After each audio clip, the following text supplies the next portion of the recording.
خب تو این قسمت میخوایم یاد بگیریم که چجوری این کره زمین رو به این شکل انیمیت بکنیم و اونو به قول معروف یه جوری سه‌بعدی نشون بدیم. آموزشش خیلی راحته. تا الان میشه بگی تقریبا کل نکات برنامه افتر افکت رو بهتون آموزش دادم. تمام ابزارها، تمام پنل ها، تمام این ابزارها رو که لازم بوده بهتون توضیح دادم برای موشن گرافیک. الان فقط مونده کار کردن با افکت های مختلف و اینجا میخوایم افکت های مختلف رو بهتون آموزش بدیم و بتونیم همچین کره زمینی رو ایجاد کنیم. خب اول من یک پروژه جدیدی ایجاد میکنم. به این شکل میرم داخل گوگل و ورد مپ های ریزولوشن رو در واقع سرچ میکنم و هر نقشه‌ای که دوست داریم رو با کیفیت بالا دانلود میکنیم. حالا من 3 تا نقشه دانلود کردم که اونا رو وارد برنامه افتر افکت میکنم. همونطور که ببینید من 3 تا نقشه دارم که با ابعاد بزرگ 3600 مثلا 3840 در 2799 و این دیگه از همش سایزش بزرگتره.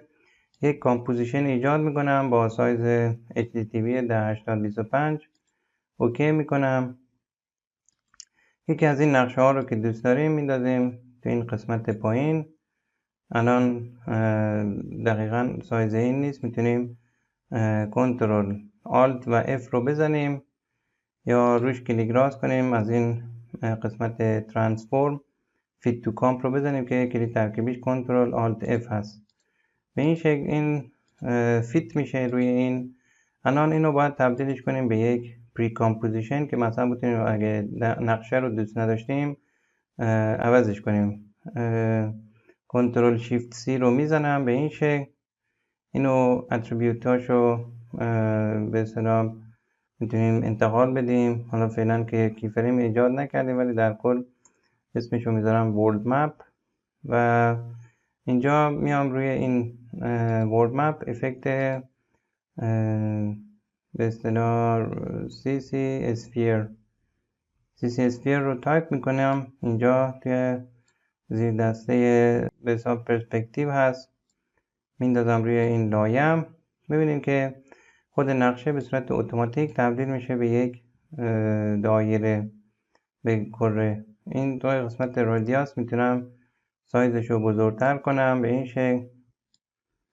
بعد این قسمت های مختلف داره، مثلا قسمت لایت داره که میتونیم نور سمت راست رو کم و زیاد کنیم یا حتی رنگش رو عوض کنیم. ببینین من حالا همون سفید باقی میذارم یا این محدوده روز و شب رو میتونیم مشخص کنیم. زاویهش رو مثلا زاویه تابش نور رو میتونیم مشخص کنیم. توی قسمت شیدینگ هم باز حالت سایه و اینا داره که این تنظیمات رو خودتون میتونین تغییر بدین و چیز زیاد سختی نیست.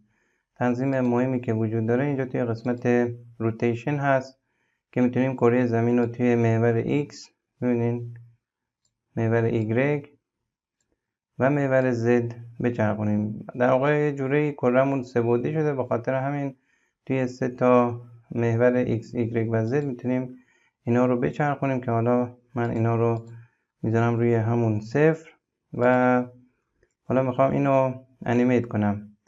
اول میخوام که این کرم بزرگ باشه. سعی کنین از اینجا اس رو نزنین چون کیفیت کارتون میاد پایین. اگه خواستین بزرگش کنین از همین قسمت رادیوس استفاده کنین.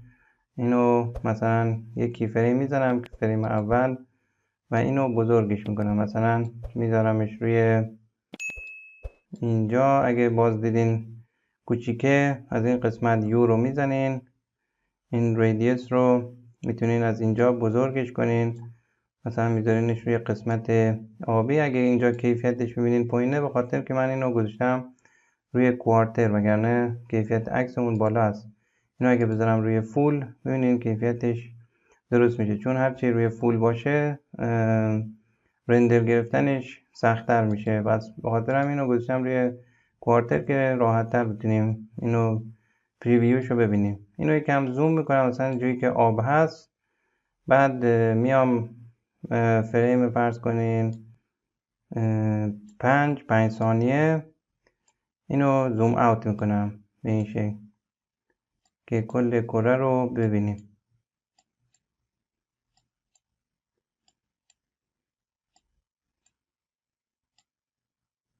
مثلا تا اینجا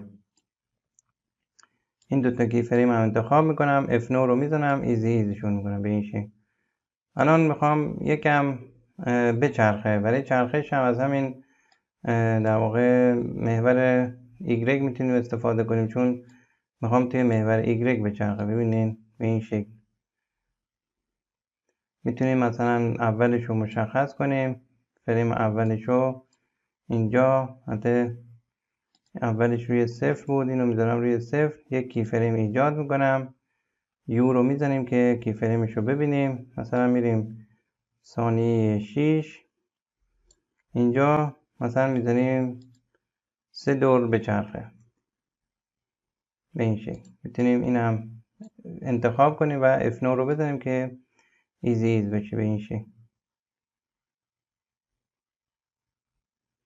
تا الان اینو درست کردیم. حالا میتونیم مثلا این فریم آخر رو یکم جابجا کنیم تا جایی که دوست دارین بیسته. مثلا این روی مثلا نقشه آمریکا جنوبی بیسته به این شکل.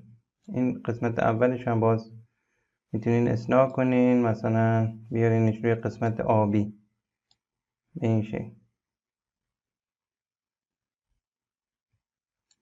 این فریم در واقع آخر رو میتونین جابجا کنین به این شکل. خب الان میخوام یک کمی هم مثلا کجش کنم. میتونیم از روتیشن استفاده کنیم. آر رو میزنیم، یکی فریم ایجاد میکنیم، یو رو میزنیم مثلا تا اینجا. اینجا یکم مثلا کجش میکنم، مثلا اینجوری که وقتی وارد صحنه میشه یکم اینجا مثلا اینو صفرش میکنم به این شکل. ببینین همچی افکتی مثلا.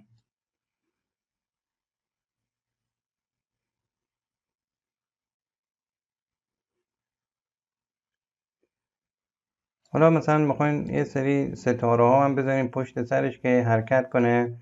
این هم از یک افکت دیگه استفاده میکنیم به اسم افکت استار براس. میایم یک سالید ایجاد میکنیم از منوی لایر، نیو، سالید. حالا رنگش هم هر رنگی که ما خواهیم مثلا اون افکتاتون ظاهر بشه با همون رنگی میذاریم. مثلا ما خواهیم سفید باشه، اینجا هم مثلا اسمشو میذاریم استار.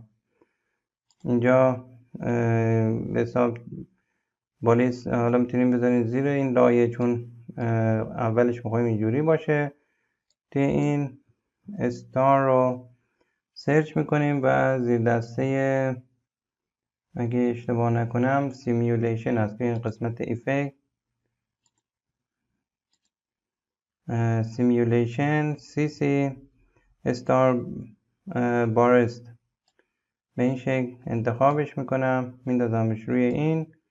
الان اگه دقت کنین همچی افکتی رو درست کردیم که حالا این تنظیماتاشو میتونین جابجا کنین. مثلا این ذراتشو کوچیک‌تر کنین، سایزشو مثلا بزرگ یا کوچیک کنین، مثلا مثل انگار تو فضا هست. ببینین حتی این دیگه نیازی به انیمیت نداره، خودش به صورت اتوماتیک این حرکت میکنه و شما فقط کافیه افکت رو انتخاب کنین و روی یک سالید اعمالش کنین. این درجهش رو میتونین جابجا کنین. این سرعتش مثلا هرچی سرعتش کمتر باشه به این شکل میتونین همچین افکتی رو داشته باشین. اینو یه بار مثلا رندر پریویو میگیرم و تونستیم همچین چیزی رو در عرض چند دقیقه درست کنیم. حالا فرض کنیم که ما این افکت رو ایجاد کردیم و الان میخوایم در واقع نقشهش رو دوست نداریم، میخوایم نقشهش رو عوض کنیم. میریم توی پری کامپوزیشن ورد مپ، دبل کلیک میکنم توی قسمت پراجکت. این یکی از این نقشهایی که دانلود کردیم اینا رو مثلا میندازم بالای سر این، آلت کنترل و F رو میزنیم که فیت اسکرین بشه. اون یکی هم چشمش رو میزنیم.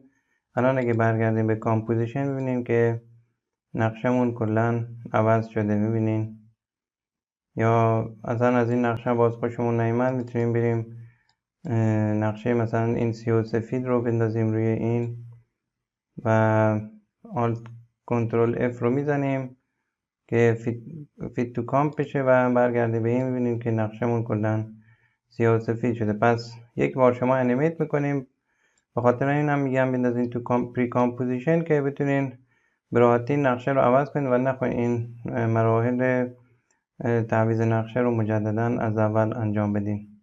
خب امیدوارم از این قسمت آموزشی هم لذت برده باشید.